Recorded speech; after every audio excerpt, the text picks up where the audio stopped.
Doctor David బ్రౌలే. మీరు ఒక పెద్ద ఉపన్యాసం ఇస్తూ పెద్ద ప్రొఫెసర్ వారికి క్రైస్తవం పైన పూర్తిగా అధ్యయనం లేక ఖురాన్ని అధ్యయనం చేశారు. అక్కడ సంతృప్తి లేక ఇక్కడికి వచ్చారు భారతదేశానికి. వేదాలు ఉపనిషత్తులు ఇవన్నీ చదవడం చాలా కష్టం కనుక ఒక భగవద్గీతను చదివిన తర్వాత వారు ఒక పుస్తకం రాశారు, నేను హిందువుని ఎలా అయ్యాను అని. ఆ పుస్తకంలో వారు ఏమంటారో తెలుసా, ప్రపంచంలో మానవ జన్మ ఎత్తడం అనేటువంటిది తప్పే కాదు, అసలు పెద్ద గొప్పతనమే కాదంటారు.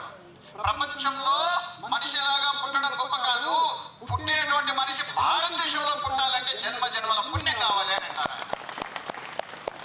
భారతదేశంలో మనిషిలాగా పుట్టడం కాదు, ఆయన హిందువులాగా పుట్టాలి అని అంటే ఇంకెన్నో జన్మల పుణ్యం చేసుకోవాలి అని అంటాడు.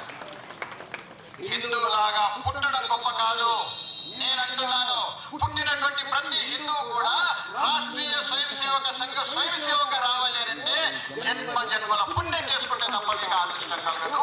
అటువంటి పుణ్యాత్ములుగా మీరు ఇక్కడ కూర్చున్నారు.